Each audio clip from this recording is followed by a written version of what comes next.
Yeah, welcome everybody on your own screens and a fabulous Tuesday evening or morning, depending on in which region of the world you are residing and watching our show. It is my pleasure and my honor to introduce our expert of this evening, Brian Sommer. Brian, it is fabulous to have you with us, and we are very grateful. And it would be marvelous if you could tell the audience and also me, as I'm not as knowledgeable, what your background is in detail. Thomas has an unfair advantage that I get I need a one bit once in a while. education. Looking forward. The floor is yours, Brian. Okay, so I'm a buy side industry analyst. I help clients with real, honest to goodness projects. I'm not selling research reports and those kind of things to vendors. I've been doing this kind of stuff for about 30 years. I did 18 years with Accenture alone, and 10 of those at Accenture, I ran their software intelligence unit, and that was unbelievable, from a career development kind of perspective. So that was really cool. Anyway, these days I seem to run into a bunch of folks like the ones on this call who are I see at different analyst events and vendor shows and conferences. In fact, just this last 2 months, I've been to Las Vegas 7 times in 8 weeks. And that's not the kind of record I really want to put on my resume, but that's the nature of the beast. I travel so that my clients don't have to, is I guess the new motto of being an industry analyst. And I've run into Marshall at some of these things too. So, Always a pleasure. and what I've been up to lately, I've actually wrote a book on ESG, which we're not going to talk about, I don't think, today. So, but that came out a few weeks ago, and it's been interesting seeing all the different kinds of speaking gigs that have popped up as a result of that, and many of which I never would have anticipated, frankly. I've also done books on business transformation and some other things. Obviously, I write a lot, and I write for Diginomica more than anyone else, but I've published with everything from the Wall Street Journal to HR Executive Magazine and in between. And so that the audience knows who I am, I cover mostly the back office kinds of functions for the most part, finance, HR, but I'm pretty deadly in manufacturing too. So that's it. That good enough? Did you say deadly? Deadly, yes. Why that?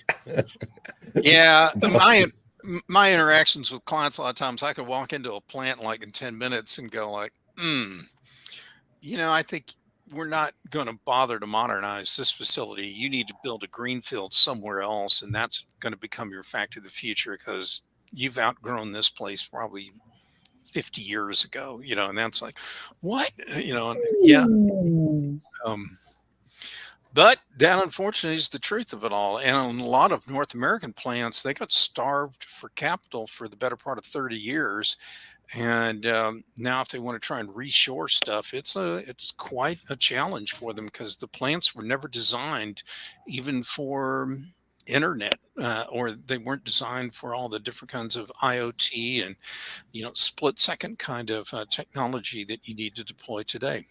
So somebody's got to tell them the truth, and unfortunately, sometimes that's me. But I'm sure in this august crowd that I'm sitting with here, you guys have had to deliver some tough love kind of news to clients as well. Every so often. Yeah. Every so often. Observation you just gave us suggests that some of the production methodologies and utilizations of machinery are no longer environmental friendly or would need a lot of rethinking of the production process to become again environmental friendly. And I observed this around about 10 years ago when just before some new laws came into, let's say, the execution and became alive, Intel sold one of the businesses where they sold to a small company their manufacturing of processor-driven cards for call centers, because they no longer wanted to follow the environmental requirements for their productions. So you got about 2 or 3 issues kind of wrapped in there. One of them is a lot of companies built a lot of their plant and equipment several decades ago, Yeah. and the vendors that are providers that shipped raw material, whatever, to them, many of them have changed, but the plant is still in the same place it always was. That's a problem. Another deal is when they built the plant, they probably weren't thinking about alternative energy opportunities or anything else. So the plant may be using different kinds of fuels and power than what they would use today. So we have all these dislocations of plant equipment and so forth that companies are still operating with. But the worst of all, you guys got to go see these things sometimes. One of my clients has, over the last 50 years, probably acquired almost 60 different companies. And and they're in the manufacturing business, and none of those have the same plant layouts, capital equipment, nothing. I mean, they are all as different as night is from day. And what they've ended up with is an environment that's so chaotic that one of the big consulting firms came up with a new performance metric for them. It's called ERPs per employee. And I swear to God, that is what they've got that plastered all over the place. Now they're trying to winnow down the number of ERPs. They'd like to get it down to one, but where I'm going with this is I've had a similar conversation with a gigantic multinational consumer products company, and because they've been very acquisitive over the years, they've got tons and dozens of plants they've acquired, and they can't get them all to even get the information on a standardized basis, but to even figure out, like, what does it cost to produce a particular product at different facilities, that escapes them all the way around. So Wow. those Talking problems about are manifest out there. Sorry, Thomas. Talking about ERPs per employee or servers per employee. I know the division of one major German conglomerate that stopped counting at 11K. And what we are basically looking into back office software here right now. So what are the main purchasing criteria right now that are adopted or used? Adopted, they need to be as well, I guess. The buying criteria are changing. There's no question about that. And I know everyone's going to say, yeah, he's going to talk about AI and that kind of stuff. But what's going on underneath it all is I had a bunch of clients at a big HR show in Las Vegas with me a couple of weeks ago. And on their own, what they concluded as they came running up to me the expo floor, they're telling me, we just realized that we can't do that best of breed buying that we used to do for ages. Because if we want to take advantage of artificial intelligence and some of the other advanced technologies, we need to get all the data to flow in, like into a single data lake or what have you. And they want it to be able to, and they don't want to be in the integration business. They like the convenience of getting as much as they possibly can in one solution and have it all addressable out of the box with all the AI utilities. They don't see as much value now in re-automating something that they already automated 2 or 3 times before. Where they do see value is in getting the insights and the automated help that's coming out of some of the new AI applications against those, against the old transactional data. So that aspect's changing. But I'd also tell you, clients, I get phone calls late at night and customers are calling me up. I had a Fortune 500 controller called me up in Vegas, of course, and said she just had a conversation with the CEO of the company. And he was perplexed because he'd been playing the Chat GPT with his teenage son. And he was wondering, are we falling behind? Because I don't know that our company's doing any generative AI in finance right now. And she goes, I don't think we are, but I don't know if we're falling behind or not. But I know who can give me an answer next, so she's on the phone with me. And I told her, no, you're not falling behind because nobody's really got anything that's really commercially available in any kind of scale or capability right now. That will change very soon, but you're not falling behind yet. But the fact that I get calls from Fortune 500 C-level executives who have all these questions about AI tells you that the landscape is making a massive shift, and buyers don't know what to do right now. They need guidance. So all you guys on the big screen here on the Jumbotron I'm looking at on my laptop, y'all are the ones who've got to go out and provide all this help and guidance. Anyway. So talking about finance, is an LLM actually a solution there? Or is it just a user interface? Yeah. I mean, I know of at least two CFOs of Fortune, well, probably Fortune 100 companies even, that do trust their systems, their AI, more when it comes to forecasting than their salespeople. And that was pre-LLM. Yeah, what does that say about the salespeople? I don't know that there have been enough proof points out there yet where people know what they should or shouldn't rely on at this time. And when it comes to sales, I think that's a really interesting one because, of course, the forecasting tools are going to look at the older data, historical data, and they're going to replicate the pattern into the future, unless you bring in external databases that you're going to use to train up and adjust the model accordingly. The best examples of that I've seen, bar none, from any vendor is the company OneStream. And they brought on stage these people from one of their customers, Polaris. They make all these off-road vehicles, among other things. And the Polaris people showed you step by step how they bring in all these other external databases to improve the power of the forecasting. And so if we're going to talk forecasting and financial planning and modeling, any vendor that doesn't do something like what OneStream does, I think is doing a disservice to their customer.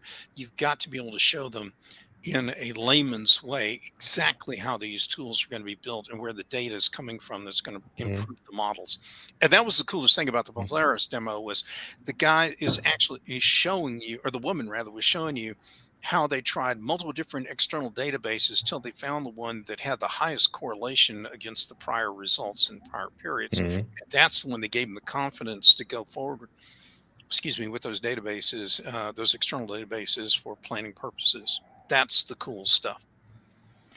Well, you probably just made the case for the acquisition of Node.io by Sugar. It was the same reason, ultimately. Well, yeah, let's just say you had to have been there. It was one of those electric moments in a conference, and it was when I see like CFOs standing up. There was a lot of CFOs and controllers in that crowd. They're up there with their iPhone taking pictures of all the slides and following all the step-by-step stuff. Then this is not the usual kind of conference that you attend. This is a big change. In fact, I love that kind of conference as much as I love one other kind, and that's one where people in the audience start standing up and jeering at the software CEO. Man, I know that's going to be a Pulitzer right there. I'm going to get, for being in that show. Like that one. That's a cool one. How many of those have you seen? I've seen a couple of those. Yeah. I saw one of them where some guy stood up in the audience in the middle of the CEO's keynote and just started yelling bullshit. I'm like, wow. Okay, that type of jeering. Okay, so I was more on the positive side. So yes, that's cheering as opposed to jeering. Okay, so on the positive, I love the ones where the audience just spontaneously bust out in applause when something cool, comes up, and people are like, "Oh yeah!" And you hear all the people turn and talk to somebody right beside them, because they're so excited, like this is something I could actually get value out of, which is like, why is this such a rare thing to see or hear at a software conference? But unfortunately it is. There too many of those conferences are exercises in incrementalism, and it's hard to get excited about that. Yeah, that's true. And especially finance people tend to be more composed. So by stereotype. I won't say which vendor, but a very famous one that all four of us know was their CEO asked me if I would give him some advice about how they should make that year's user conference different than others. So I actually had the gall to show him photographs I'd taken of the attendees at the prior event, like 8 months earlier. I go, look at these people. They're all wearing dark suits with white shirts and muted ties, or no tie at all. And they're as somber as undertakers. And I don't know, you're attracting the kind of crowd that frankly isn't getting terribly excited. But more importantly, notice that the average age of everybody in these pictures is about 50 years old. And I go, and your biggest competitor is hip, cool California. And here are their attendees at their last user conference. They're on the Hawaiian shirts, cargo shorts, flip flops. And I go, you're selling to people that don't buy software anymore. They've already bought all they're going to buy in their lifetime. And instead, the ones that are buying this stuff are the newer generation CIOs and CFOs. They're still in their 30s, and yet they're plunking down, huge 8-9 digit kind of deals. And you're not playing in that space. Anyway, there's a big difference out there. There really is. And I guess a Hawaiian shirt from the CEO wouldn't make the honest difference. I don't. Depends on who the CEO is. I had a CEO a couple weeks ago actually confess that he had forgotten how to tie a tie. This was a California CEO, and he had to get a jock keynoter to help him tie his tie backstage before he came on the stage. So that guy apparently didn't serve. I can't laugh. I have a similar problem. I wear ties. So you didn't serve. You didn't serve either. Well, nope. See, in apart from AI, so we are 20 years or so, well, 25 years probably into SaaS. Let's make it 20. So this should have changed the purchasing pattern quite dramatically as well, and also the sales pattern quite dramatically as well. Did it? Or when does it fall short? If so, where? I think it's... I think AI's adoption is kind of like that line in the book, The Sun Also Rises by Ernest Hemingway, where two guys are talking and one of them says, how did your business fail? And the other guy answers, slowly at first and then all of a sudden. And I think we're with AI, we're at the all of a sudden point is where it's all changing. In fact, I could tell you that between January and about April of this year in 2023, I probably was at a dozen different software or analyst rather kind of events. And every one of them started off with some CEO coming out looking pretty worse for wear and tear, saying that they'd just seen the power of generative AI. The transformative power of generative AI will redefine business as you know it today. And then they proceed to tell us the ideas they're having about how it's going to fundamentally change their software company. That all happened at the beginning of this year. And now we're seeing the product roadmaps emerging, but we've still got a little bit to go before I think we'll see a lot of different AI utilities actually in general availability for customers to take advantage of. That won't start hitting until probably into Q1 next year. And are there more than low-hanging fruit in those roadmaps in your eyes? Oh, sorry, Marshall. I know you know that a lot of these are low-hanging fruit. But I appreciate the way you're asking that, you're teeing up that question. Yes. I want to make you shine. Nice little softball. Yeah, it's low-hanging fruit. I can probably tell you, give me 5 minutes, and I can remember probably 12 vendors in the HR space alone that have a job description generator available through their generative AI kind of tool. Oh my God. Like anybody needs this, and you sure don't need it in a big commercial package, because anyone who's got a personal, access to a Chat GPT product for the individual side can generate this stuff. In fact, I'm working on a piece right now that just says Gen AI kills the resume and ruins it for everybody, because everybody and their kids using Gen AI to tune up and improve their resume to read and include all the skills that are in somebody's job description. And the job descriptions are getting so big because companies want to use a generative AI tool. It includes every possible skill that no human being on earth could ever have all of. Not even if you lived and worked, for 150 years, you couldn't get that many skills in one resume. And they want a youngster PhD with no salary expectations. And frankly, I'm not impressed with some of those advanced technologies. Just take something as simple as like an applicant tracking system that's got a resume scanning and skills taxonomy capability in it. I do something really devilish with HR vendors. I give them my actual honest to goodness resume, and I tell them, put it in your system and tell me how your ATS scores it. And invariably it comes back. Now, mine hasn't got anything special in it. I don't put any weird characters or strange language in it, but it's a 2-page resume. And in the middle of page 1, it references where I do guest lectures at some of the biggest business schools on the planet. All right. And there's like 4 major universities listed there. And at the bottom of page 2, it actually has my real college degrees, and I've got a few of those, and it shows the graduation date and the school I went to and all that stuff in the degree.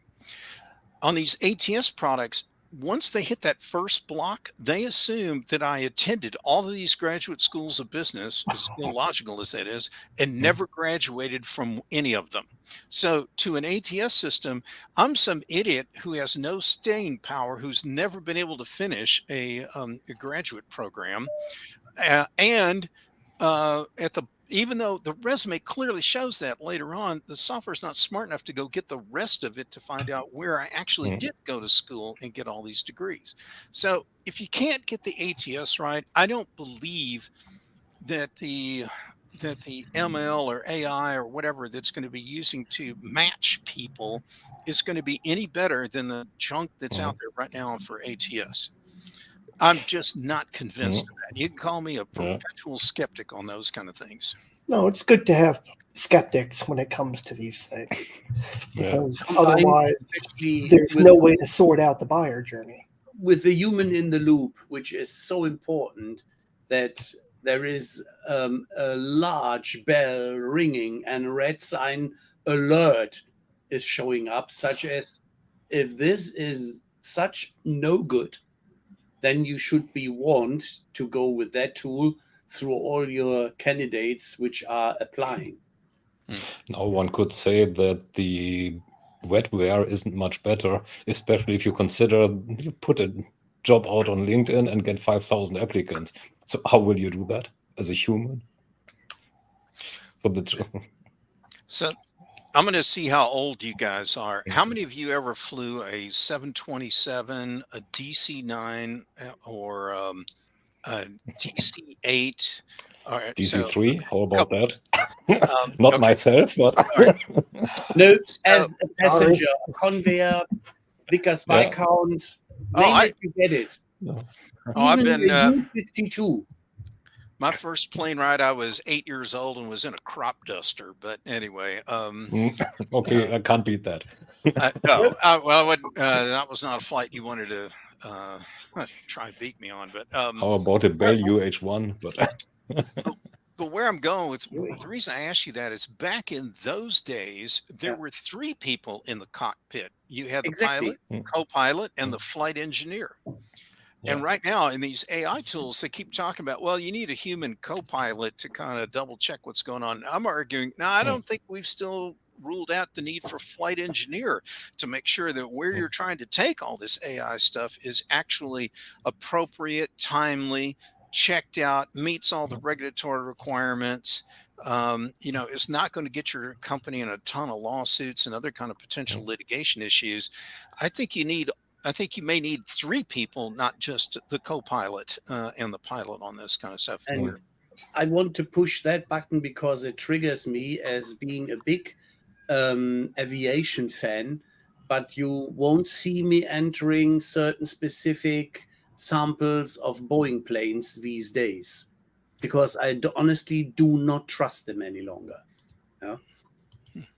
I have my concerns. Airbus be any better? Well, at least they do not crash these days, and they do not have recorded flight issues where the authorities getting nervous. Okay. Literally translating a former president of this country, that makes them smart, doesn't it? They didn't get caught. But anyway, so that's the wrong type of cynicism here, probably, especially targeted at the wrong industry. I wanted to make the point that I still remember the times when not only the 3 people were in the cockpit, but they regularly had a check pilot on the crew jump seat as well, who is flying with them to have some observations, giving them their recommendations and their checking, their briefings and all that stuff to get them their quarterly good or bad marks on how they do their service. Yeah. Well, so now, I think we wanted to talk about software selections today. Yes. Yes. And sounds like a good idea. Yeah. I know we talked for a minute ago about what's actually been changing here lately. Yeah. So you guys got some ideas on where you'd like to take the conversation next? Well, we're starting to dive. Go ahead, Tom. Marshall. We had SaaS. Yeah. You. I want you. We had been touching on AI. I'm wondering if AI is influencing the ERP selection process the way it seems to be influencing CRM. It's influencing it, and unfortunately, I can't tell you that people have all the answers yet. They don't know how it quite is going to get priced out. They don't know. They don't know if there are going to be other charges showing up. That's one of the issues, because if the vendor is using a hyperscaler like an Amazon, Google Cloud, whatever, they don't know what those fees are going to be. They also don't know what they don't, a lot of companies are trying to figure out what their environmental costs are going to be on carbon emissions, as well as water consumption in these data centers. And they want to know how much of that they're going to have to deal with. And on the ERP side, an interesting conversation is coming up where a lot of a lot of companies know that, excuse me, my computer's acting up here. Anyway, hold on just a second. It's threatening to I need to close something down. Apparently. Yeah. He wants to talk to you, such as the AI is messaging. All right. So, Clippy. Yeah, so we don't know what the pricing is to be. There's a bunch of vendors that are talking about, they think they should get at least a 30% upcharge on selling an AI-enabled module. Now, nice I call BS on that, not just because those are my initials, but because it's just not really rooted in any kind of hard economic fundamentals. But what I think you have to understand is that I think a lot of these vendors that are either publicly traded or are owned by private equity types have already, their executives have already been communicating, telegraphing, if you will, that they expect even higher revenues, like 30% higher revenues, because of these new upcharges they're going to put in place. And so these Wall Street and others are developing expectations that these vendors are going to deliver these huge additional, basically worry-free, no effort kinds of increased earnings. And they're going to, I think, be surprised. It's not going to necessarily pan out. If you really want to upset a software vendor, and I do this all the time, is I tell them, look, I know the generative AI products, and you've even got one and showed it to us, can generate a lot of code. In fact, some of them can generate entire chunks of a major application. And you didn't have a bunch of programmers do that work. A generative AI tool did it for virtually zero. So explain to me why that's worth a 30% premium when it actually probably deserves a 30% cost reduction, because you don't need that many programmers anymore. So, What Agree. did they say? so vendors don't like it when I ask questions like that. Yeah, and they usually tell me, like, Brian, we're not ready to discuss pricing. That's the usual answer I get. We're not ready to discuss pricing, which means I caught them with their pants down and they don't want to admit it. Okay, so that's one issue. And I think it's important to bring up, with them, that we know you're using AI to generate code. So you got to bring that up. Second is, if they're pushing off some of the cost is going to go over to a third party, like I mentioned a moment ago, to a hyperscaler, and we don't know the cost structure on that. We don't know what the premium they're asking for is going to be. And if I'm trying to advise a client on what to buy and what to run away from when it comes to selecting software, any vendor that's not transparent on their pricing is a vendor you have to take off of the selection list, because you don't want to buy a pig in a poke. You don't want to get surprised with a big contract change. And watch out, particularly for vendors that are showing up with contracts, pricing schedules, whatever, that are all tied to a URL. That's the worst contract you can sign if it has an embedded URL in it, because they can unilaterally change that and you're screwed. You have no recourse because you signed a contract that gave them a blank check.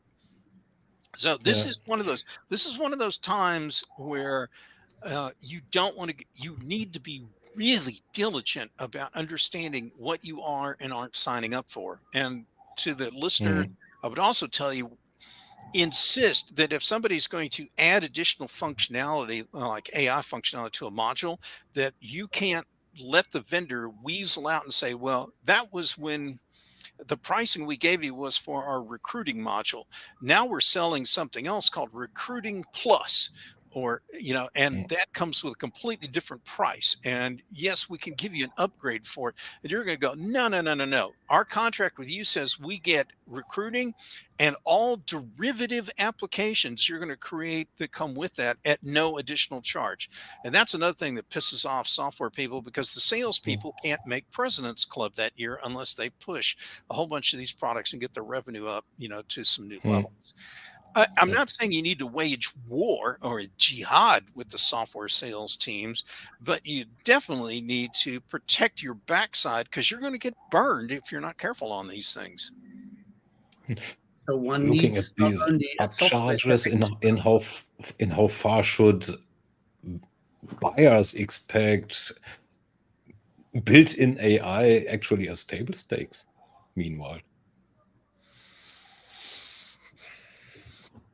I don't think we're going to see a lot of full-blown production stuff of great value, other than other than the simple generative AI stuff going into much of next year. If there's something really big and cool, it's probably going to be a vertical kind of solution that is probably going to have to be licensed separately or subscribed to separately anyway. What your audience probably ought to be paying more attention to, though, is the stuff that vendors do and do to customers is awful. But what you really need to focus on is the other players in the ecosystem. Accenture's hiring or retraining 125,000 people to be AI jocks. And there are similar kinds of investments coming from some of the other big implementers and integrators. You got to ask yourself, how does a company with 125,000 people focused on AI, where are they going to put that energy? They're going to use that probably to build out incredibly deep, long vertical solutions. They're probably not going to get too bothered about double entry accounting kinds of applications. They'll send stuff to those, but that's what they're going to do. So if you're looking at new software, I think you may be finding in another year or so, you're going to be looking at a whole slew of new solutions from integrators that you never thought you'd be looking at in the past. Boy, I made you guys quiet real quick here on that point. Yeah, well, that's lots of stuff to think about. And after I went over Ralph, I probably give the token to him and zip a little. Well, you do what you need to do. Take as much time as you need to think about this, Thomas. Yeah. All right. Ralph? The token is time limited. Yeah, I thought so. It is that one not only needs these days a software selection consultant as advisor, but also a smart lawyer at a handy hand for a fair price to recheck what is coming out of this, as I'm worrying that a lot of customers I do consult, for instance, which are mostly in Germany based, that they are driven by their German skepticism, the German angst, when it comes to any new software selection, changing in any direction, and that they have a lot of worries they are looking for. Do you have something similar in the skepticism in English-speaking arenas, or specifically the US? I think getting counsel to look through contracts and everything else is absolutely critical on these deals, particularly and that doesn't matter whether you're a small company or large. The only exception to this, there's a couple of vendors, Zoho on the CRM and small business side, and namely for the HR side. They sell their stuff basically like $9 per user per month for one or all the applications you want to buy. You don't need to negotiate a whole lot. The stuff is incredibly transparent to understand how they price it. But yes, you definitely want to get help, but you don't want just any lawyer or any corporate lawyer. You need to get someone who's really skilled on the software side. Now, there's an additional risk right now. When we went from on the world of on-premises to cloud and SaaS starting around like 99, you found out that a lot of lawyers who understood the on-prem world and the pricing and the contracts, they were surprised at all the new stuff that was coming up in these SaaS contracts, and a lot of it had to get completely rethought. We're in another one of those transitions right now. Here we are 20-something years later, and bam, now all this AI stuff's coming in. And there's some of the things we haven't talked about, like who owns the intellectual property, who owns the new generative kind of data that comes out of this, and who's responsible for security breaches or IP challenges, what have you. Those are the kinds of new issues that lawyers are really going to want to put in place so that the client is protected and any indemnification issues are spotted and identified right away. So you should get all the help you need to make sure it becomes a trouble-free deal. And here's why that's important. The average software buyer hangs on to a package 10 or more years, and that's longer than most people's marriages last. So that's the concern there right there. Yeah. Do you think that vendors took a book out of their on-prem to SaaS changes when it comes to adding AI features into there? Well, contract-wise. Contract-wise, I don't. The first way vendors behave is they look at this stuff incrementally. So they're going to keep the old contracts, the old pricing methods and terms and conditions, and they're going to try and add some stuff to it. They'll only move to a more radical rethink of it probably a little bit later. So I don't think we've seen what the final form of these things are going to take just yet. And if you gaze into the crystal ball? Probably at least a year and a half, probably, before we see something that comes out as a whole new kind of pricing algorithm on how they want to do it. Of course, they could ask their generative AI tool to generate the new kind of contracts and subscriptions that they need, but we'll have to wait and see what that comes up with. By the way, probably quote some lawsuits that don't exist. Oh, what you guys don't know about me is I've been pulled in on some antitrust cases and on several big software litigation projects. I'm not a lawyer, but I've probably read about 10,000 software contracts in my time. I kind of wish I could get that part of my life back and use it for more value, but it did pay well. But yeah, so that's I think it's going to be an evolving space here for a time. And and here's a technique I use. I will take take a couple of the top executives with my client, and I'll take them to Silicon Valley or wherever, but I take them to the home offices of the finalist vendors. And I do that so they meet the executives at that company. So it's executive to executive. And I give each of my client execs a kind of a cheat sheet of about 5 items that they specifically are responsible for getting answers or resolved when we do this meeting. And I usually say for like the chief operating officer or the CFO or sometimes CEO, there's a couple of tough contractual matters that they are going to ask their peer in the vendor firm to get some kind of conclusion on. Now, I do that because if they ask the sales rep, who's like 5 levels down in the vendor org chart, that person doesn't have the limits of authority to make a big change.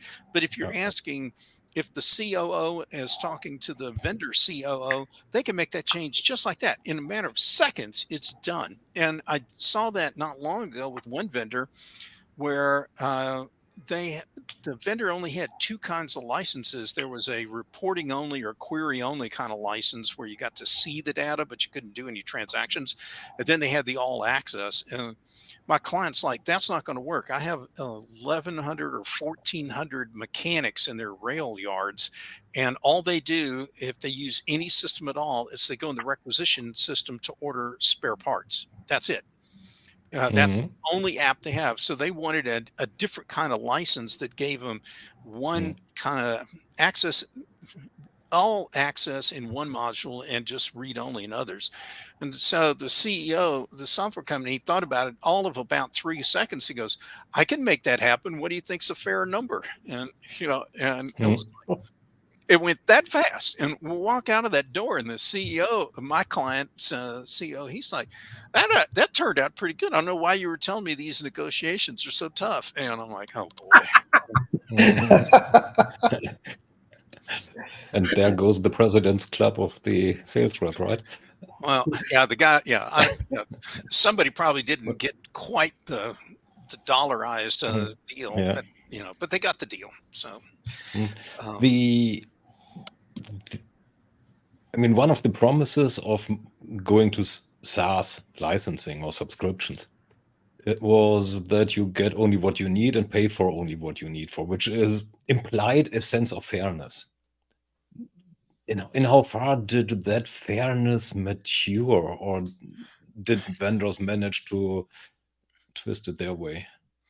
I don't think that vision actually panned out, because vendors, every time an annual renewal, oh, we lost Marshall. No, we didn't. He needed to take a little break. Okay. But anyway, not to recover from us. Sorry. What happened is vendors got greedy and they tried to bundle up a bunch of other additional modules. They tried to sell futures to customers, and so their incentive is to do the land and expand. They keep trying to grow the pie, if you will, for themselves at the expense of the customer. So, the flip to what you just described, Thomas, is that customers really wanted a relationship with the vendor where the vendor had to re-earn the right to the business every single month. And that never happened. That never came about. And so, and instead the vendors have been trying every trick in the book to bundle this up into ever bigger kind of units and get more and more money out of it. So now one of the neoliberal premises, whatever the right pronunciation is that there's equal negotiation power on both sides. So what you're basically saying is there isn't. I would say that your best negotiation position is before you ever sign a single agreement. And then after that, it goes downhill quick. You lose all kind of negotiating power because they know your switching cost will be so painful that you cannot afford to make a change. When the honeymoon is over, it takes more effort to get to a certain understanding on eye level again. I agree. I would say that I've got a bunch of books in my office on negotiations, and software negotiations are a different animal because you don't have the best alternative to a negotiated agreement if you want to go with, if you want to beat them down on a subsequent renewal.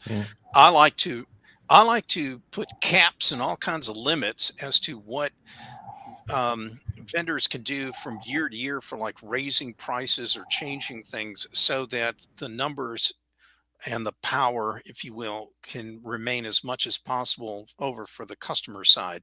You should never, ever sign a standard contract from a vendor. I mean, they're written, the paper was written by the vendor, and all the benefit goes to the vendor. Very little of it goes to the customer. So even not with those two vendors that you just named I would at least look at your contract before I signed it. I know what you're saying, but at least those have free trials and you can walk away at any time and there's little or no recourse. I take your point, Thomas, but those are two exceptions in a sea full of other vendors who are very old school. Yeah. Let's put a little ribbon on this and go. Remember, these vendors are often the cloud vendors have been around since the late 90s, early 2000s. They're all 20 plus years old now. And many of the founders are long gone. So who's running these companies? It's professional managers.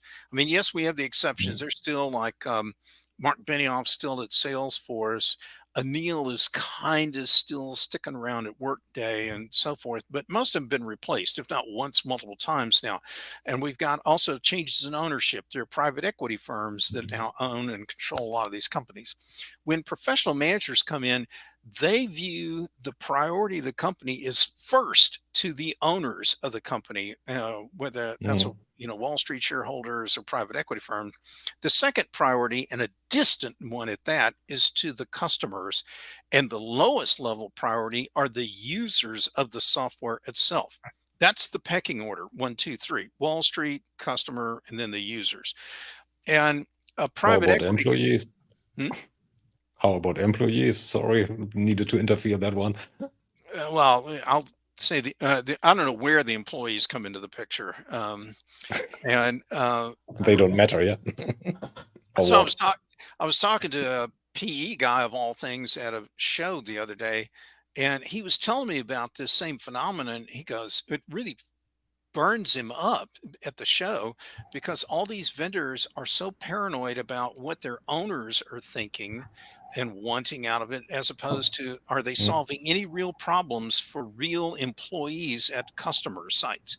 And he goes, we should see this invert. We should put the software should be all about what it's doing to help him, the workers, the employees, the real end users first, the customers second, and the distant third should be what's happening with the owners, investors, whatever. Because if they get the first two right, then the money just flows down to the owners, and that's the way it ought to be. But that's not the market right now. If you ever have been, sorry, Ralph. If you ever have been in a venture capital financed environment who was owned by George Soros, you learn it the hard way. Yeah, I have seen this twice happening, that a change in the envisioning and mission-driven startup owner, which is grown with the company, is getting a successor from those which are doing the money talk then, which reminds me on a book, Rivets in Pinstripe Suits, such as that they take the money and run because they have their bonus scheme and they want to have in their short 3 years period contract time the best run for themselves. So some of your listeners might be like with private equity firms, they're probably not going to like what I've said or will say here, but every good software contract should have a chunk of language about, to your point, Rolf, about a material change of control.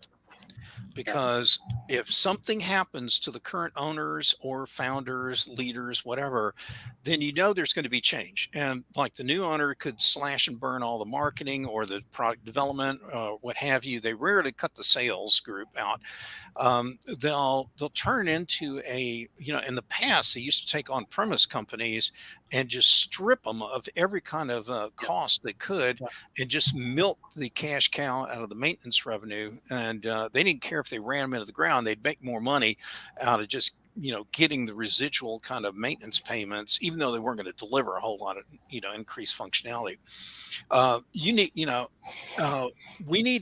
Companies need to have material change control conditions in there because the new owners could jack up the prices and or they could discontinue certain products, or they could forcibly make you convert from the legacy product you used to a different module or application they have in their portfolio. And maybe you don't want to do that. Maybe your software selection originally looked at that other product and you discarded it because it didn't fit your business needs. And, there's a lot of these kind of things you have to consider. And you need to have an exit strategy and maybe penalties in your contract to deal with it. I particularly irritated one software vendor in negotiations when we got to the material change control points, because I told the vendor, I'm sitting across the table with their CFO and other executives. I go, your company has been owned by a private equity firm for 5 years now. 5. And most PE firms want an exit within 7 years. So why should my client buy your product knowing full well that within 24 months or less, you're probably going to flip this company, and none of you sitting on that side of the table are going to be there to deal with the collateral damage?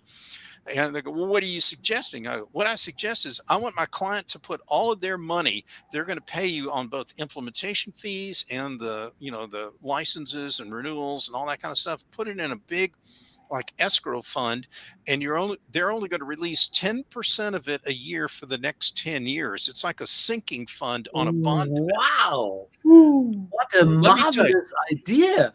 The CFO on that other side of the table, she exploded exploded out of her chair like she hit an ejector button on her chair, jumps up and's wagging her finger at me. And she goes, "God damn it, Brian, you know damn good and well, but for RevRec reasons, we can't do that." And I don't lose my cool. I just lean over on the edge of the table and I go, and I just said, "Ma'am, no offense, but RevRec is your business problem. It's not my client's problem.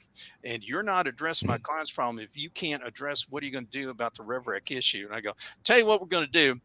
My client, we're all on the clients. We're on one side with me. I go, we're going to leave the room for say 15 minutes. We'll let y'all have a conference room and y'all could come up with a counter proposal if you don't like my sinking fund idea, but we're going to go." Anyway, we went around the corner and the number 2 guy in IT, even though the CIO is in the room, he goes, "Man, Brad, I knew you told us this was going to be hot, but I just never would have anticipated the reaction out of them like that." Yeah, I got a few of those in my, in my toolkit, that I can deploy from time to time. That's what anyway, but that I'm not recommending you necessarily everybody use that technique, but it does go to the point about that kind of material change control is important, and you need to have an equally important workaround and language in the agreement. And I guarantee you, there is nothing in a SaaS agreement probably you're going to see that addresses that situation. And vendors will tell you they don't put that language in there because they don't want to bind a future owner of the company to those kind of terms. Well, that's their problem, but my customer's problem has to come first. I'm a zealous advocate for my clients, and that's the way it ought to be. Same here. Sorry I've been talking so much, guys. No, well, that's what we have here. You were here for talking. The worst that can happen is that we talk all the time. So, but getting a little back to the inside out versus outside in thinking. So means taking as much revenue off the table as humanly possible before serving the other stakeholders. So means serving the owner before serving every other. So why do you think don't companies and their employed managers get it that on mid to long term, it's far better to treat the own income as a consequence of being good and not as a means in itself? We ought to put you in the humanist school of software. That's a great question. Far too late, probably. We got 5 minutes, 3 minutes, no pressure. I think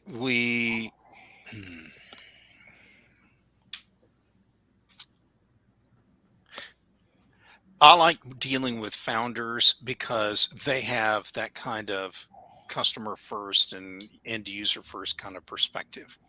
Professional managers generally have no clue about that, and worse, they won't spend the time to really get to know the end users.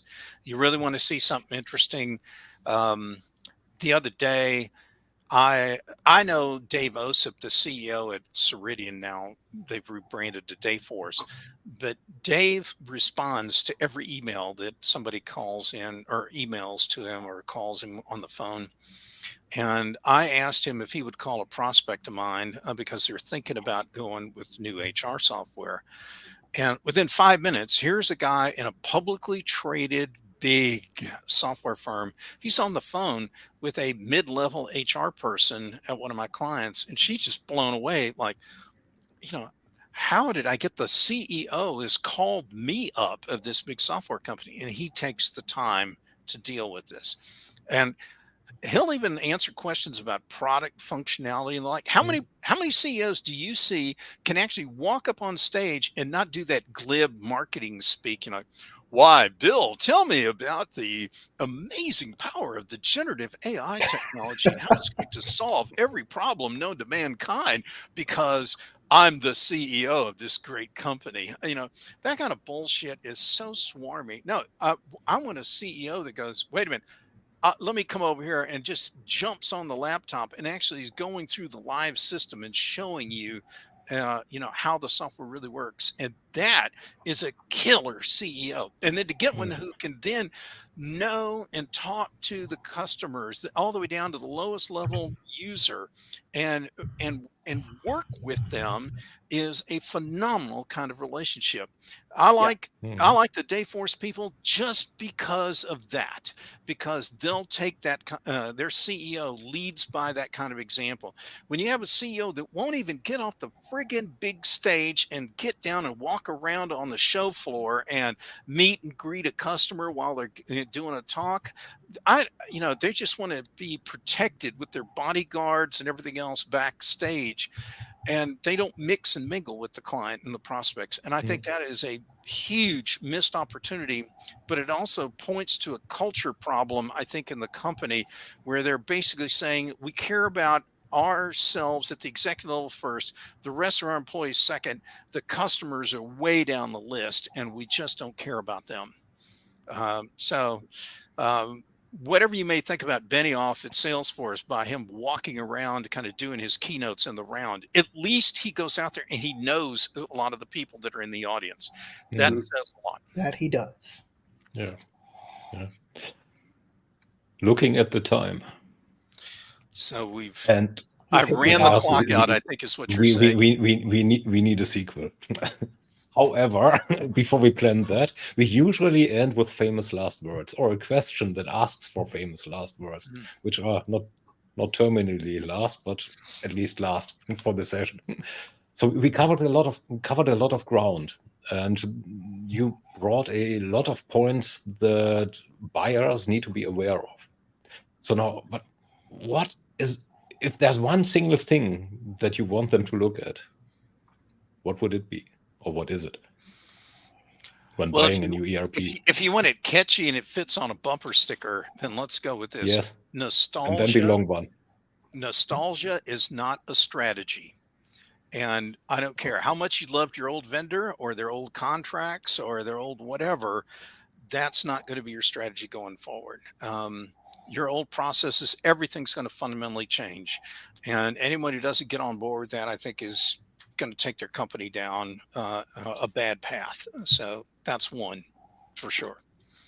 I would also tell you, there's an expression back home in Texas that's very common down there, and that is wanting and getting are two different things. And maybe that's a better way to wrap this talk up, because wanting a great relationship with a vendor and a great set of economic terms and what you'll get could be two very, very different things. And the smart person knows the difference between the two. How does that work? Sounds good that to was me. Even Man. a bonus one. Yeah. I love that one. Yeah. And, well, if you type that up, make sure you leave the G's off the end of wanting and getting. You don't want to, You got to be authentic. Yeah. Yeah. Yeah. Do I need an apostrophe, or do I just keep it with the N? I would put the apostrophe. That adds a little, class to it all. Well, but is that still text and raw? Well, gentlemen, I don't know if you got much out of this, but it was a great, fun, interesting conversation. Yeah. But anyway, I learn something every time I speak to you. Yeah. You operate on a whole different level than I do. Yeah. And I'm just lucky to listen. Yep. It was inspiring. It was fun. It was entertaining. It was educating. It was just great, Brian. Thank you. Yeah. Thanks Appreciate a lot. it. And thanks to everybody who is still in there. Let's go backstage.